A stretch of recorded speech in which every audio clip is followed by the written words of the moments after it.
much, and I'm honored to be here in the Detroit area with so many incredible, dedicated African-American leaders. We just said hello to a lot of my good friends outside. We're joined today by Secretary Ben Carson and Scott Turner of the White House Opportunity Revitalization Council. Thank you very much, Scott. Ben, thank you very much. It's very exciting being here. Before we begin, let me say that my administration is working closely with state and local officials following the terrible flooding in Midland County. Our prayers are with those and all of the family members affected, and we're working very hard. We have the Army Corps of Engineers already galvanized. They're all there. We have top leadership there. The dam breaks were very bad, very severe. They were old, and perhaps there was a mistake made somewhere along the line, but it's a lot of water coming in, and there's nobody better to handle. There's nobody anywhere in the world better to handle the situation than the Army Corps of Engineers. So we have them at the top. They're here, and they're ready to start moving. As our nation battles the invisible enemy, African-American communities have been hit very hard, including in Detroit. As you know, it's been a very, very difficult time for certain areas of this country. Detroit happens to be one of them. My administration is working relentlessly to rush supplies and resources to these communities and to protect the health, safety, and economic opportunity of all African Americans and all Americans. We have done a tremendous job in the state of Michigan, not only in terms of bringing autos back and auto productions back, but also in terms of fighting the virus. We're fighting it, and we're fighting it very, very hard. It came from China. We're not happy about it. We just signed a trade deal. The ink wasn't dry, and all of a sudden this floated in. We are not going to take it lightly. The federal government has sent 11 million pieces of personal protective equipment to Michigan and 1,720 hospital beds built right here in Detroit. Incredible job. That was done largely by FEMA, but also the Army Corps of Engineers. We delivered over $2 billion of community health centers, including $6 million for 8 health centers in Detroit. And people from Detroit and friends from the area have said it's incredible the job that we've done. We've made a lot of governors look very good. Working with the private sector, over 400 community testing sites are open nationwide. We're the #1 tester for this virus in the entire world. There's nobody close. We did almost 14 million tests. #2 is Germany at 3 million. I think South Korea probably at about almost 3 million. And it goes down the list. We're at 14 million tests, very close to that number. 70% are in socially vulnerable areas with the testing, and with 1,000 more sites opening by the end of May, we'll have a record number of sites. Many of the sites are open in Detroit and all across Michigan. In some cases, as an example, Florida, and I guess I've heard from about 6 governors where they have far more testing than they have people that need the test. So that's something. Nobody's done the job on testing like we have. Nobody's done the job on ventilators like we have. You're going to see that in a little while at the Ford plant, where they're making thousands and thousands of ventilators. And nobody that's needed a ventilator in this entire country has not gotten one. And very importantly, all over the world now, they're calling us for help on ventilators. They're very hard to make, and they're calling for help on ventilators. On Tuesday, we announced $315 million in federal funding for Michigan to increase testing and contact tracing and disease surveillance. So we're going all out. We want to make sure everything's absolutely perfect. A lot of people are looking into other things, like, as an example, vaccines and therapeutics. Therapeutically, we're doing some things that are, I think, going to be released pretty soon that are amazing, and for the cure, ultimately for the cure. And I think the cure, the therapeutics, and the vaccines that are happening right now, I think you're going to be very impressed over the next number of weeks. Today they had an announcement that was a very important announcement, Ben. I think you saw that. I signed legislation providing over $600 billion in massive relief for workers and small businesses, including at least $60 billion for smaller financial institutions, including those that serve minority communities. One of the beautiful things that Scott Turner has done, and he's a real leader, he's led so well from his days at the NFL, where he was known as being fast, but maybe even more than speed, being tough. He was a tough guy. People told me that had to tackle him and had to go against him. They weren't thrilled. I mentioned your name. They weren't happy. But Scott's done an incredible job with opportunity zones. He worked with me and with Senator Tim Scott. I have to tell you, what a great guy from South Carolina. He had an idea, and it was an idea that we took, and we made it work. And I want to thank you for the great job you're doing, Scott. Thank you, sir. Before the virus, African-American unemployment reached its lowest level in history, and African-American poverty reached its lowest level in history. We never had more people from the African-American community working in this country. It was almost, in terms of total, almost 160 million people. And African-Americans set a new record. Out of that 160, African-American unemployment and employment was the best. They were the best numbers that we've ever had. That goes for many others also. Asian Americans, you know that. We set records with Asian Americans and Hispanic Americans. And then we had the plague flow in from China. And now we're doing it again. And you're going to see some incredible numbers starting in June, July. You're going to see some incredible numbers because it's coming back, and it's coming back fast. I spoke to CDC today about churches. Got to get our churches open. We got to get our country open. These governors have to start doing what they're supposed to be doing. Together, we passed also criminal justice reform, which is a big deal. And that's something that could not be passed without us. And I will tell you, I have a very good friend of mine. And would you come in from Cleveland? Yeah. Well, to be here, I'm very impressed with you. My buddy is here. Thank you. Well, your buddy is here. I'll tell you that. My president. But we did pass criminal justice reform. You were one of my advisors. Yes, sir. And I prison wanna reform thank- as well. Prison reform, a lot of things that nobody else would have done and nobody else could have done. And the Democrats, I don't even know if they tried, but if they did, they couldn't get it done. So we got it done. Thank you very much. We delivered record funding for HBCUs and made the funding permanent. So every year, I would have people come from the black colleges, small, large, all sizes, and they would come in, colleges and universities, and they'd ask me for money. After the third year, I said, Ben, what's going on over here? What's happening? Why do you keep coming every year? They needed it every single year. One man said to me, we feel like beggars. We keep coming to the White House every year. I said, why don't we make it permanent or make it long term? And I got it approved.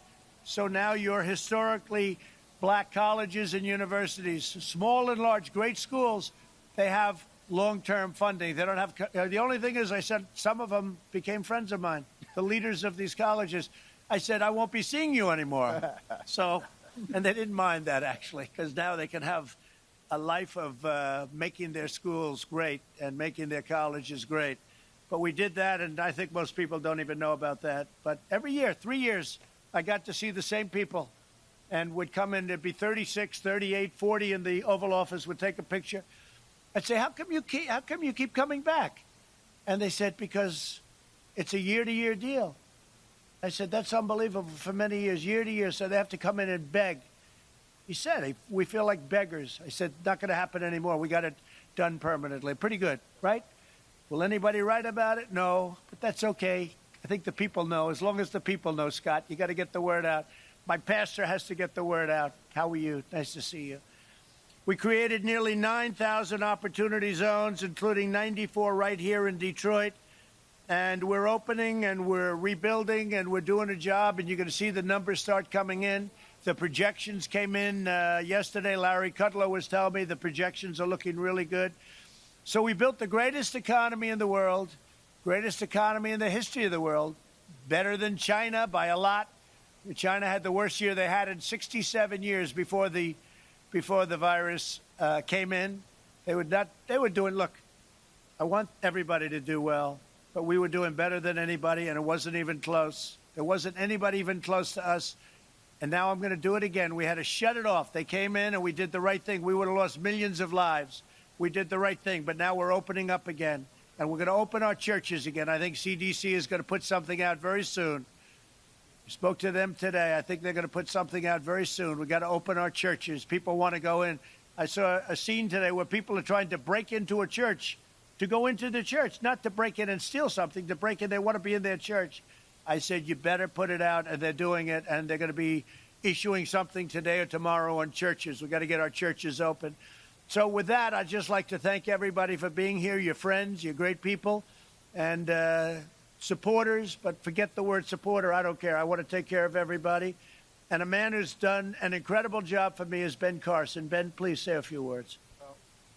Well, thank you, Mr. President, and thank you all for being here today and for welcoming us here and for your tremendous resilience that we've seen in this area.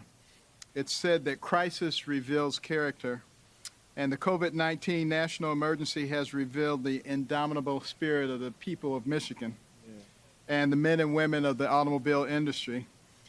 As the Secretary of HUD, in conjunction with the President, have directed our department to do everything within our power to help the American workers and their families remain in their homes, prevent dislocation, and receive the critical services from the federal government. That includes allocating more than $12 billion under the CARES Act, which is, the CARES Act is the single biggest economic relief package in American history. And as a member of the White House Coronavirus Task Force, I've also had the privilege of working with some of our leaders, not only to respond to COVID-19, but to set America back on the path of reopening. And as we're seeing here at Ford today, the path to putting Americans back in business is already well underway, and we appreciate those efforts. As the President said, before this virus came along, we were humming along, making really records in terms of African American, Hispanic American, Asian American unemployment. Women, it was the best employment numbers in 71 years. This is really a historic period. And what we need to recognize is that the economic infrastructure that created that economic renaissance is still there. We have to make sure that it's not destroyed. And the way to do that, obviously, is to get people back to work again. That's why the emphasis is on that, while at the same time maintaining a strong emphasis on making sure that our people are healthy. And I think it's become part of the American DNA now. We've learned about sanitizing everything, including our hands, being careful about the kinds of things that we touch that are being touched by multiple people. Social distancing, wearing masks when we can't social distance. You'll notice that at this table we are social distancing. And President Trump and this administration have organized the largest national mobilization since World War II, providing PPE, providing ventilators.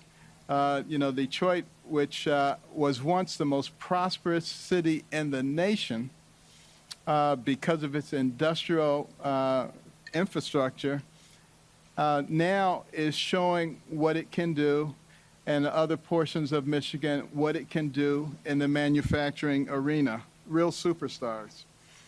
And we've also been renewing and expanding our focus on helping the communities that have been hit the hardest. 3.5 weeks ago, the President asked us in the Opportunity and Revitalization Committee to focus on those individuals who are underserved, who had been hit the hardest in our economy. And we're looking at it. We're looking at their physical health. We're also looking at their economic health. And we're looking at the things that really cause them to have more problems than the general population. Yes, there may be more hypertension, there may be more diabetes, there may be more obesity and asthma, but we also have to ask ourselves, why are there more of those things? And we have to address those issues. And that's why all the different agencies in the government have combined to put together a kind of program that will address these things on a sustainable basis. And we need to just remember that we have to bridge the gap, because we have a very strong economy. We just have to bridge the gap until we get beyond this coronavirus. As the President mentioned, there's tremendous progress being made in terms of therapeutics, in terms of vaccines. And if there is a second wave, and it's not clear whether there will be, but if there is, believe me, we're going to be ready for it.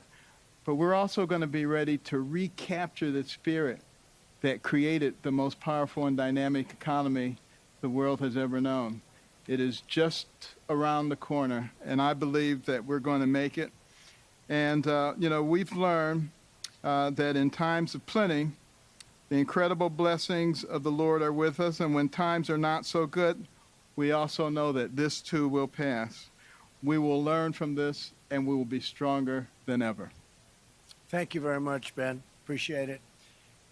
A young man who has got a tremendous future. He's going to be a senator hopefully soon. He's representing a state that has already fallen in love with him. I saw him a few years ago. I watched him on television. I said, "Who is that guy?"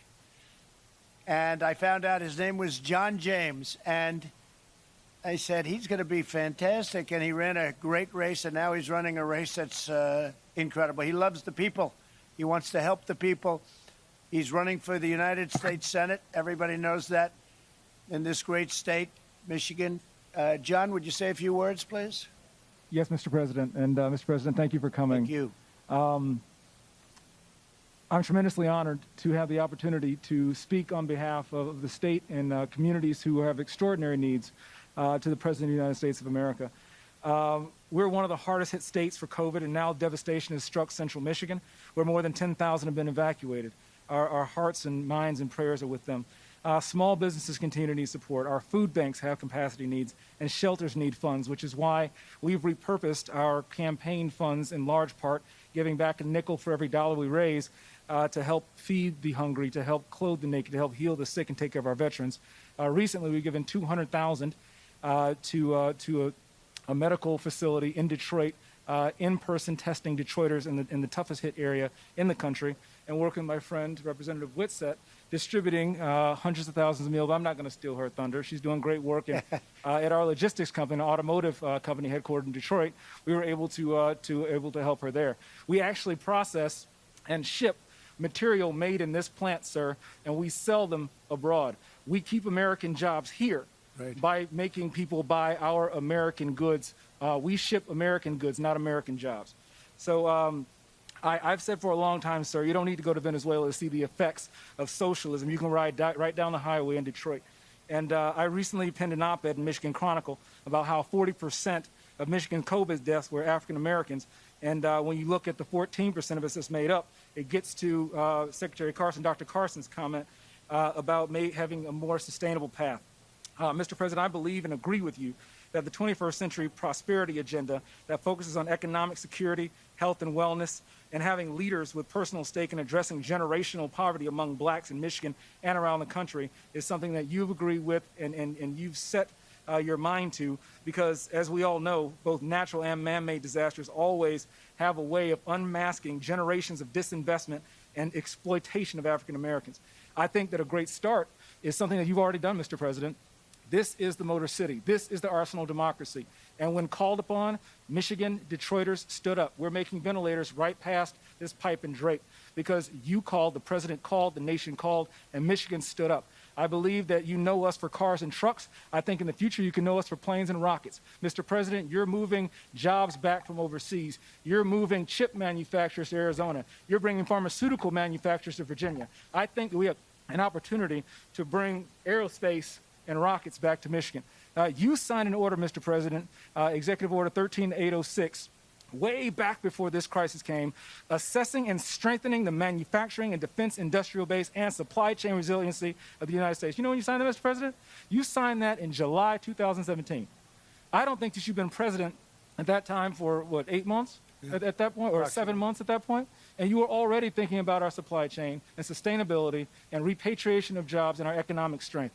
I want to thank you for that foresight, Mr. President. I think we can build on that by expanding the National Emergency Declaration to encompass the economic threat of our national security, our economic health.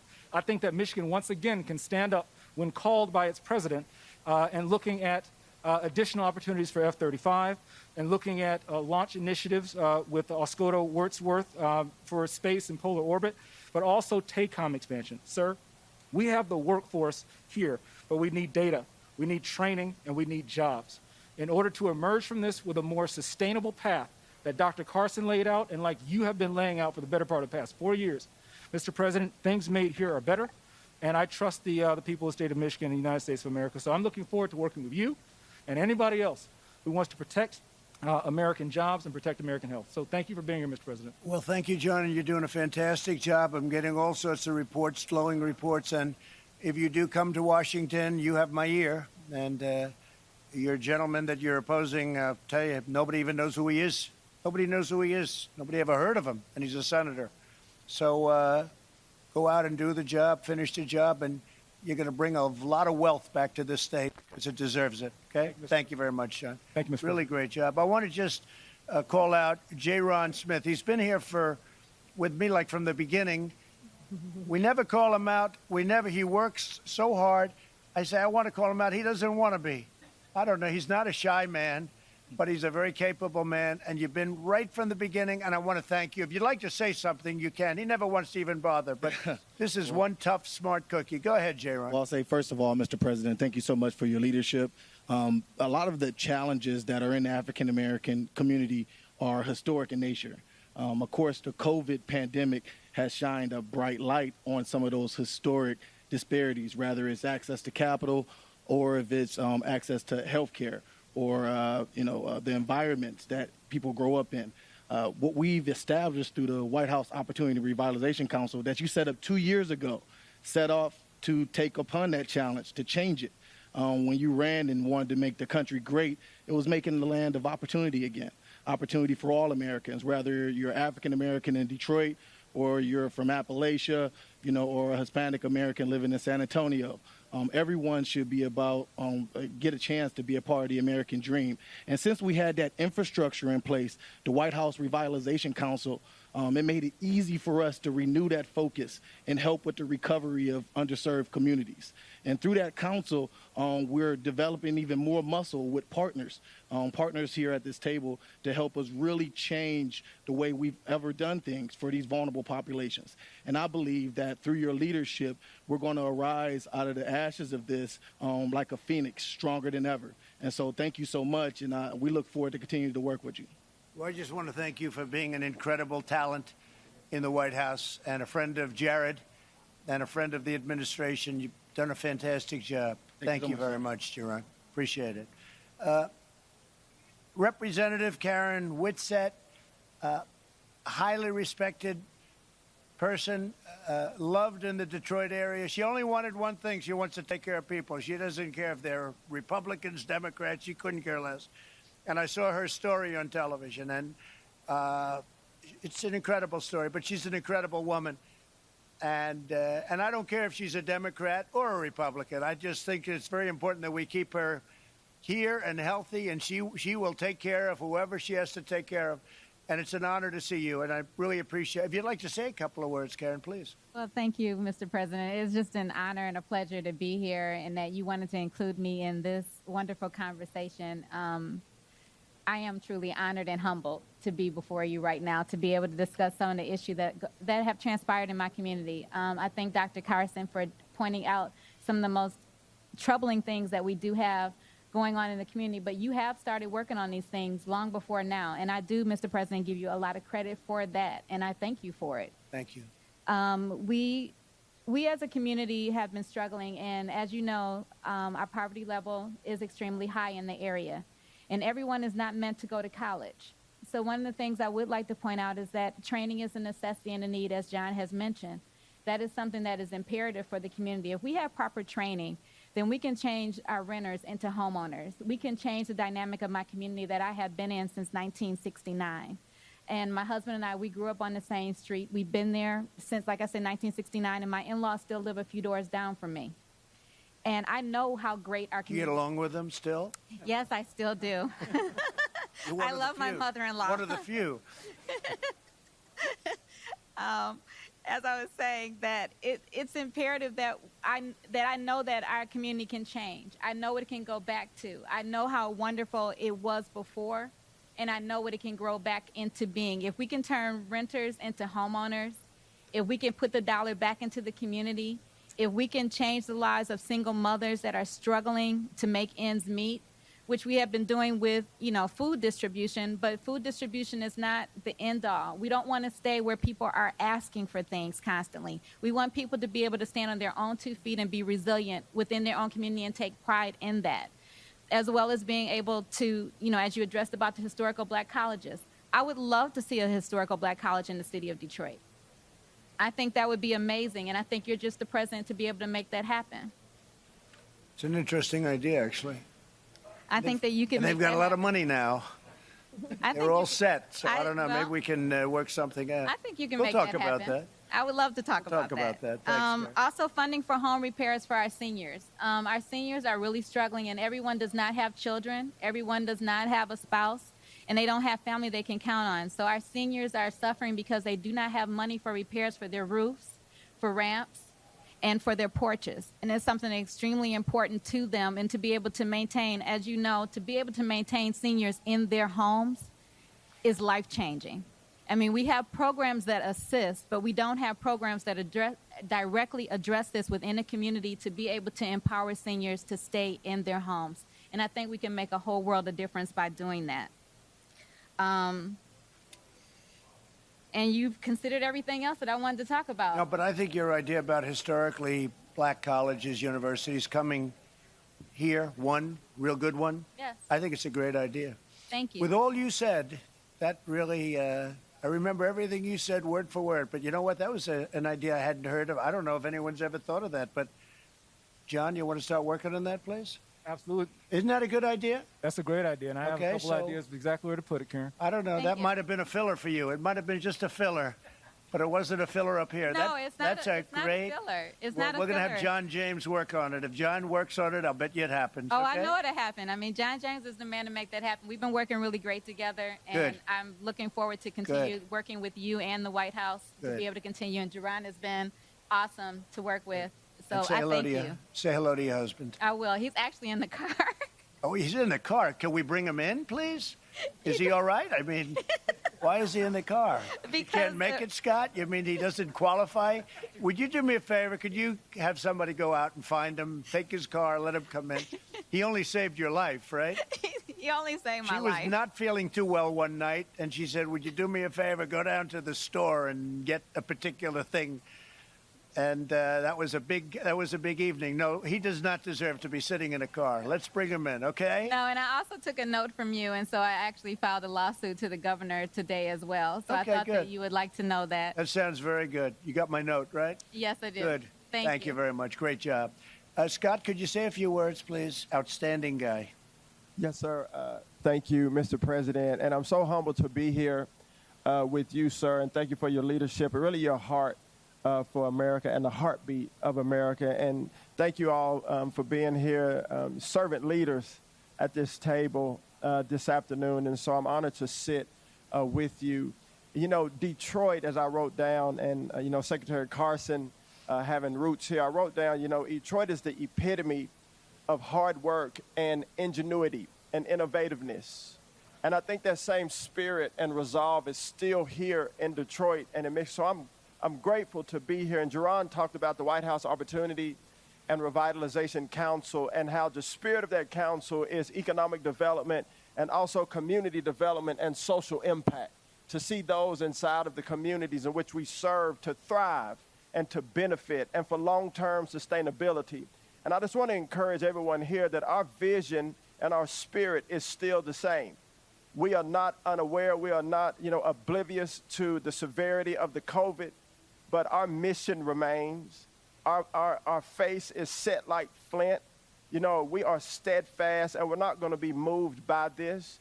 The president has refocused and repurposed the council with a broader vision, and that's why we're here today, to hear from you, to share with you, to create partnerships, as Jerron talked about, in coalitions. But, Mr. President, we are in the right place at the right time. And I believe that Detroit can be a shining example through the recovery during the COVID and after the COVID, and that America could see. Americans want to go to work. We are working people, and small business drives America. And we're in a great place today, and to not just to take the tour, but to have a meeting, but a great example of what hard work can do in this country, and career and technical center. You know, education is not a one-size-fit-all, Representative. And so career and technical centers and HBCUs and you know, educating our young people for generations to come is so important to us, and that's why we're here. Because long after all of us are gone, what we talk about here today and beyond today will affect those that come behind us. And that's my heart for being here. So when those that come behind us will benefit from what we do today. And we are about outcomes in this administration and results for all Americans, because that's our team, the United States of America. So, Mr. President, thank you. Thank you very for much. bringing it's just a great honor to serve with you. And thanks for doing a great job. You're really doing a great job. So a man called me and he said, you got to open the churches. You got to open them. And he's somebody I respect a lot. And I watched him defending me a long time ago, long before I even did this. And he was so tough. He was so brutal. The last thing I thought he was a pastor. And then I found out he was a pastor. And he's a great pastor, and he's loved in his community. And I'd like to ask my friend, Pastor Darrell Scott, to say a few words. You are terrific. Thank you, Mr. President. Listen, we are attempting to navigate. When I say we, I'm speaking of you as our leader in this administration. We're attempting to navigate our way through uncharted waters right now. We are going through a crisis that it's unprecedented in modern history. And so, you know, we're learning more about this challenge every day. Information is being updated every day, but information is also being outdated every day. Things we thought 3 months ago, we don't think today. So we're navigating our way through this, and we have to all be on one accord in this. I thank you, Mr. President, for your bold leadership. Thank you. I really believe that the effects of this pandemic would have been much more severe if it had not been for measures that you enacted and that this administration has enacted in conjunction with the state governments to try to contain and curtail the spread as much as possible. This president has pledged to give assistance to underserved communities that are impacted by this COVID-19 virus. He has pledged to give us assistance in those areas, which will actually coincide with the president's already existing initiatives in the urban communities throughout this country. This assistance that he provides regarding this COVID-19 virus will be another layer. It will add another layer to the president's already existing urban revitalization efforts. This president is providing PPP loans that are focused in and on minority and urban and underserved and disadvantaged and distressed communities. You've already stated how you're providing unprecedented funding for HBCUs. He's provided billions for entities that are staples in the black community, child care centers, and so they can remain open during this time. You're also providing underserved communities with testing and health care resources so that no one is reached or no one is denied access to vital equipment and vital testing. You've committed to discovering and addressing the reasons why some communities, particularly the black community, seems to be affected more so than others. And you're making sure that the federal government is also going to cover health costs for those that are uninsured or underinsured. We thank you for this. Our country has been placed on pause, but pause is not stopped. We've been on pause, but we're about to press go and get back going again. I said it before unashamedly, and I say it again. This president has been, I've lived under 12 presidential administrations. I was born during Eisenhower's administration. This president has been the most pro-black president in my lifetime. But when I say pro, I'm saying it pro in the sense of being proactive. He's been proactive rather than reactive to issues concerning minority, underserved, and disadvantaged communities than any other president in my lifetime. I really believe history is going to be kinder to you, Mr. President, than fake news media is today. Can't be any worse. I mean, thank you. And you know, you tried to initiate action to restrict travel from other countries.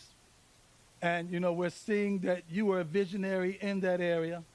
And I know you're doing your very best. I know you have the heart of this country in your heart.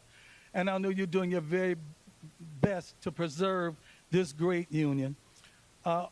As far as I'm concerned, myself, my business partner, Kareem Lanier, and the company that we have, we have raised $1 billion in liquidity to help provide PPP loans to businesses that are in need of, in conjunction with the CARES Act. And I thank you that you've directed the White House Opportunity and Revitalization Council. You couldn't think of anyone more capable than Dr. Carson and Scott Turner here to engage with and focus on our communities that have been, in fact, impacted by this. And they have been interacting with a number of coalitions. They're doing a great job. So we thank you, and Mr. President, we have your back.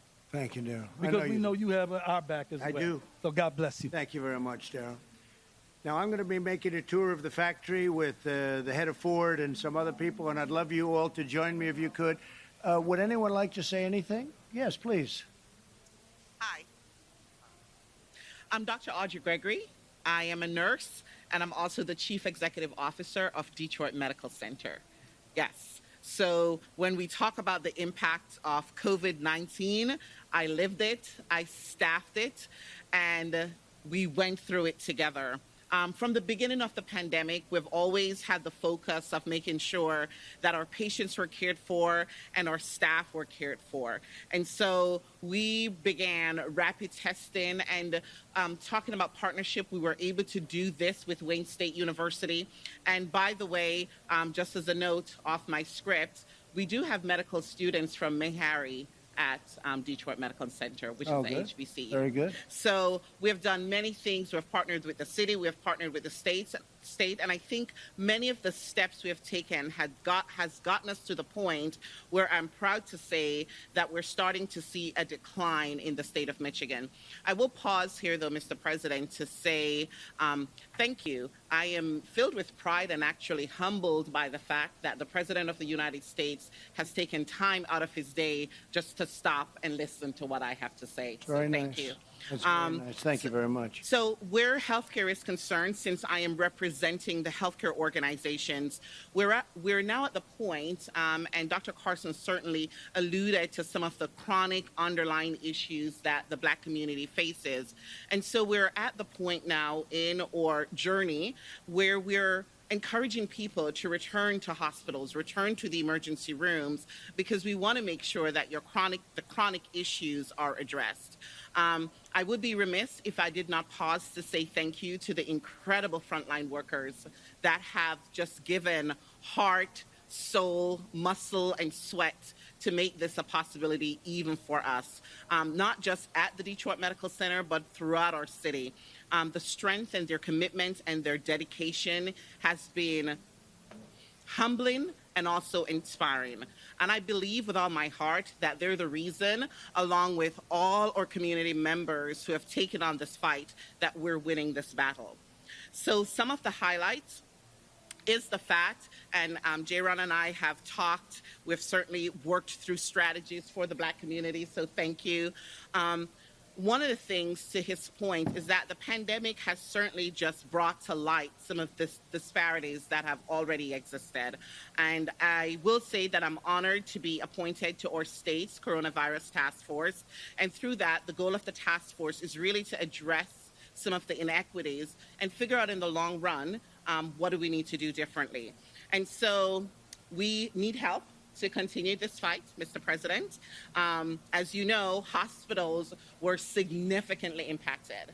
Our inability to do any kind of some of our scheduled work, that has certainly impacted us. So I do want to pause, though, and say thank you. We have received incredible support from your administration, and not just the formal things. And so I actually left a letter for you, signed by myself. Thank you. And the Michigan Hospital Association, just to not only thank you, but to ask to continue the work that you're already doing, which is relief efforts across the country for healthcare organization. And so we look forward to continuing to work with you. But I want to add just my personal experience, both as a nurse, a mom, and a hospital administrator. I'm home, it was a weekend afternoon, and my phone rang, and I picked it up, and someone said, "This is Rear Admiral John P. You won't get my last name, but this is who I am. I'm calling on behalf of the administration. Dr. Gregory, what do you need? My job is to help you to get what you need." Polovchik. That's Polovchik.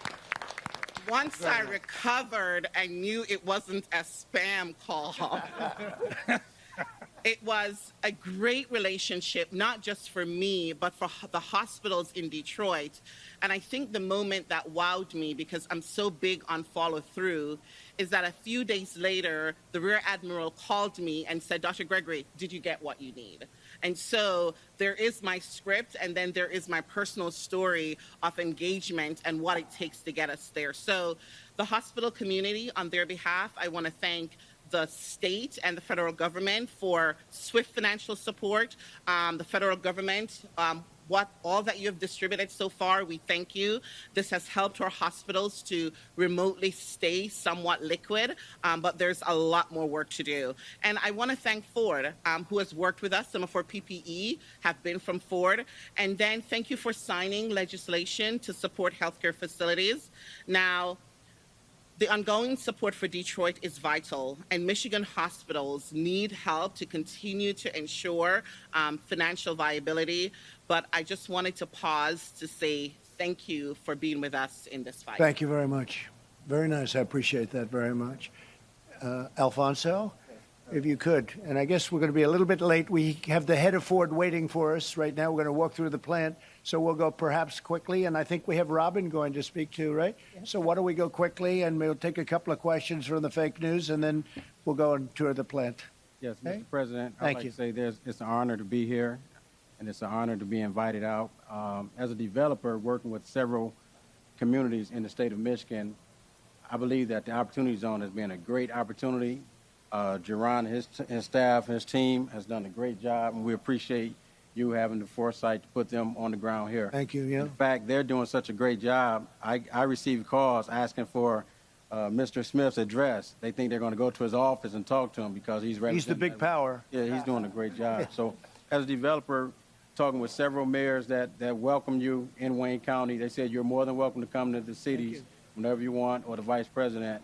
I would just like to say thank you, and the Opportunity Zone and what it brings to the communities is very good. And we have some projects that's actually shovel ready now that the pandemic is slowing, and it's allowing us to get back to our daily routine, and we're looking forward to getting the shovels in the ground. Thank you very much. Thanks, Alfonso. I appreciate it.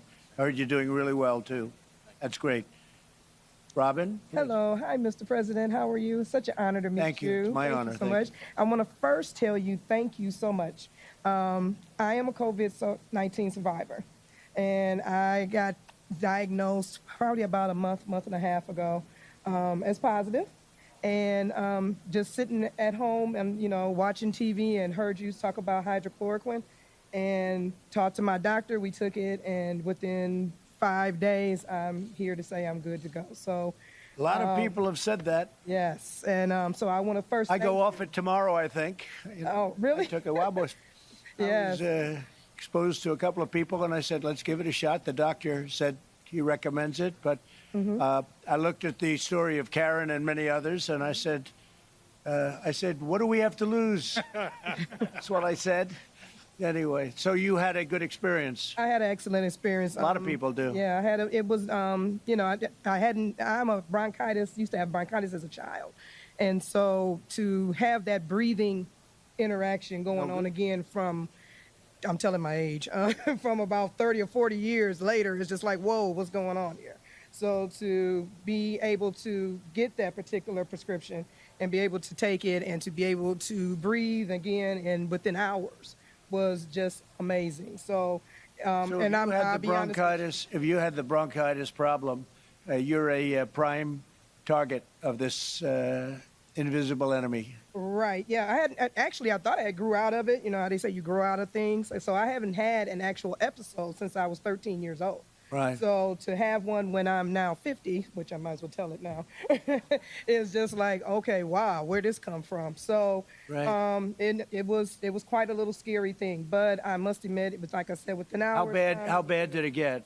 I had to really calm myself down and kind of go through it. But was the blessed to disease have itself, doctors. was it a rough bout, or Yes. it was made I much was easier? Night sweats, the whole 9 yards, fever, coughing, little weird cough. The cough wasn't the same as a normal cough. It's kind of like Right, a weird I type of understand. cough. But yeah, I went through the whole gamut of it. But thank God I was able to stay at home and I did recover. Great. And you hear a lot of different stories, especially with Karen. I've met Karen a couple of times. I know Alfonso from doing, the opportunity zones, development, things like that in real estate. But that was something that was a little bit scary. So I do actually, just from watching you on TV and hearing you talk about it, I was able to call my doctor and say, listen, hey, let's try this because, this must be what's going on. And then I need to get tested on top of that. So at that time, we had to have prescriptions to get tested. And so he wrote the script, we got it done, and I was positive, and we got the hydrochloroquine, actually we call it a cocktail with the azithromycin Right, sure. and the zinc. And like I said, I took it at about 8:30, 9 o'clock, 9:30 that morning, 9:30 in the morning. By 4 or 5 o'clock, I was breathing good. So it There are many works. people with that experience. They just don't want to write about it. It's too bad. So I It's too first bad. want to thank you. Many people. Thank you for that information because information is key. And when you're in real estate, you realize the more information that you know, the more things you can get done. And I am very thankful for that. And like I said, we're working in our opportunity zones. We thank you for that in Detroit. Our property values and everything in Detroit is moving up. We have a lot of heavy players that are doing a lot of things in those Right. zones to bring those properties values back up for our residents. And that's amazing. So I thank you a lot for that. Thank you. It's a great story. Thank you very much. Appreciate it. Do you have any questions real fast, folks? And any questions for anybody in the room? John? I'll remove this. I had a negative test this morning, so it should be good. Good. We've heard from a number of people over the last few weeks, Mr. President, as the numbers have started to go down, the number of deaths have started to go down, hospital capacity has increased, who say that the goal of mitigation was to ensure that the hospitals did not become overwhelmed. We appear, for the most part, to be at that point. So why not just reopen the country on a more rapid basis than we are now? What are your thoughts? Well, on we want them to reopen, John. The numbers are going down very substantially without question. I mean, very powerfully going down. You look at Florida, you look at Georgia, you look at many other states, the numbers are going down and they've been open or very substantially open and pretty much completely open in some cases. And we want them to reopen. I mean, literally, I just got off the phone with CDC and I talked about churches. I said, I want the churches to open. And the people want the churches to open. And I think you'll have something come down very soon from CDC. We want to get our churches back. It's our country's coming back. We did the right thing. I think you'd agree. I think we would have had, well over 1 million, could have been 1.5 million to 2.5 million people dead. So we did the right thing. It would have been a horrible. Can you imagine if you saw what we have now and multiply that times 15 or 20 times? So we did the right thing, but we now want to get going. And we also learned a lot about the disease during this time. Nobody knew. We learned about the tremendous contagion and the problems. We learned a lot of very important facts. But now it's time for our country to open again. And I think you'll start with churches. I think you'll start with some other states that have been very resistant. You have a lot of, unfortunately, in this case, Democrat governors. I think they think it's good politics to keep it closed. But what are they doing? They're hurting themselves. I don't think it is good politics. They're hurting themselves. They're hurting their state. And it's not good. So I think you're going to see pretty much people are going to, I think they're being forced to open, frankly. The people want to get out. You'll break the country if you don't. And I think they look at it as a possible November question. It's not a November question. It happens to be very bad for them. So you're going to see that happening, I think, John. I think that your third quarter is going to be that transition quarter. We're almost there. It's going to be the transition quarter, and it's going to be really good. But the fourth quarter is going to be big, and next year is going to be a big year for this country. How close are we to, in your words, breaking the country unless we start the reopening process more quickly? Well, I think we're very close to opening up the rest. I think there's a lot of pressure put on certain governors that should be further along. They should be further along than they are, and they should not be doing what they're doing. So we'll see what happens, but the country is going to be in a very good place, and we have a lot of ammunition left. You know what that means. There's a lot of ammunition left in the country in terms of the Fed and the Treasury and all the people that are working on it. We have a lot of ammunition left, unlimited ammunition if we need it, but we won't need it. Mr. President, Okay, thank you. Are you prioritizing the reopening of churches over other establishments? No, And not at what all. makes But I think more churches, to important? me, they're so important in terms of the psyche of our country. Beyond, I mean, to me, they use the word essential. I think churches are essential. It's so important. People want to be in their churches. It's wonderful to sit home and watch something on a laptop, but it can never be the same as being in a church and being with your friends. And they want to have it opened, and I think that's going to be happening very shortly, very, very shortly. So that'll be put out maybe tomorrow, maybe today. Okay? Mr. Thank you. President, you had said yesterday in a tweet that you might withdraw funding from Michigan. Later in the afternoon, you seemed to say that wasn't necessary. Is that threat still on the table, sir? I didn't say it wasn't necessary. I said that I might have to do that. Yeah, we're not going to go to voting by mail. Voting by mail is wrought with fraud and abuse, and people don't get their ballots that happen to be in a certain district, whether it's Republican or Democrat. Thousands of ballots are sent out, but they don't happen to get them, so people are calling, where's my ballot? They call it a panic. Where is it? Where is it? The election's coming. And all of a sudden the election comes, it goes, and they say, hey, I never got a ballot, but wow, that didn't affect. But it did affect because thousands of people that happens to, you go and you vote. And ideally you vote with voter ID. And then you really have an election. But this country, you know, you go out and you buy things and you have your picture on you want to vote. The most important thing you can do is vote. And they don't want to go voter ID. So ideally, that would be the ideal. There are many places that have that. Many places don't. But no, we don't want to have vote by mail. We want people to vote. Now, if you're president of the United States and if you vote in Florida and you can't be there, you should be able to send in a ballot. If you're not well, you're feeling terrible, you're sick, you have a reasonable excuse, just a reasonable excuse, you should be able to vote by mail-in. You vote by mail-in. But when they send, in the case of Nevada, where they want to send out thousands and thousands of ballots, and then they're going to send them back, who knows who signed the ballot? Is anybody standing there acknowledging, oh, that was Mr. Smith, that was Pastor Darrell Scott, that was Scott Turner, that was John James, the great John James, who better win, because you would be missing something, Michigan, if you don't vote for this guy. But, you know, who are these people that are voting? They get it, it comes by mail, maybe it doesn't come. A lot of the problem is they're not shipped to certain areas. You know, if you have an all-Democrat area, now I have to tell you, the abuse tended to be on a certain side rather than another side. We won't get into that. And frankly, the Republicans won a very big event on Tuesday, where we have a man named Mike Garcia as a congressman in a Democrat area. It was not expected to happen, and he won by a lot of votes. You know about that, John? That was a big decision. That was an incredible victory. First time in 22 years. 22. So something's happening. But that was a vote by mail. They mailed it in, and actually the Democrats saw they were losing, and all of a sudden they threw voter booths up in certain Democrat areas. I wouldn't say that was so good, right? But it didn't have much of an impact. So Mike Garcia won, and we won in Wisconsin.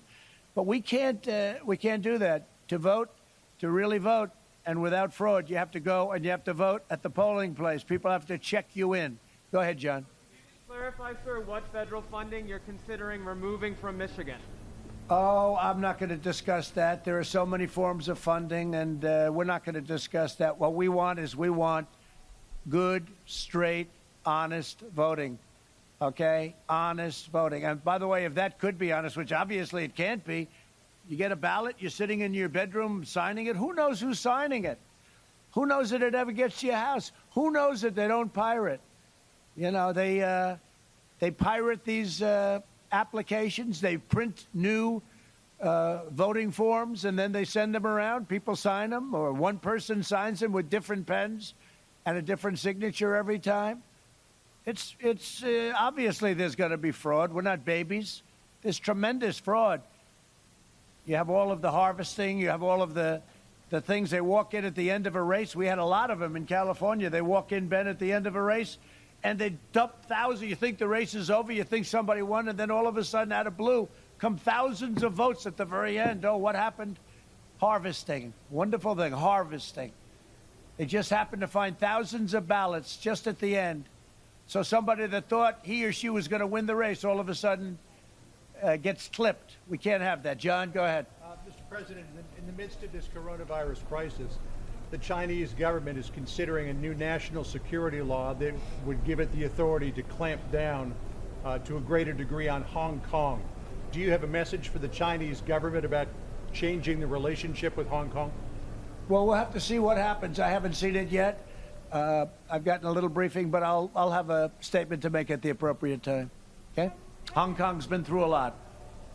Mr. President, we've seen this historic flooding. We've seen this historic flooding here in Michigan, and we have seen forecasts that we could see a really severe hurricane season. Is FEMA and the federal government prepared to meet the needs of some of these potential disasters? You're saying FEMA and the federal government? Yeah, they're here right now. FEMA's here right now. They did a fantastic job on the coronavirus, a fantastic job in Michigan. They did a fantastic job everywhere, frankly. You know, you have ventilators. You're going to see them now because this is one of the plants where we make thousands of ventilators. But FEMA was involved, and we also have you know that the Army Corps of Engineers at the highest level is right now in Michigan working on the fact that you had some dams breaking that shouldn't have broken, and they were probably maybe not maintained properly. Something happened to them. Could have been human error from what I understand, but it was certainly a physical error too. They were old. But you have the best in the world to fix them and to get that water stopped. And we have FEMA here, and we have the Army Corps of Engineers here. They'll be able to take care of it. Let's go take a tour, and you're all invited to join me if you want. And we'll take a look at a great assembly line making ventilators. Thank you. Thank you very much.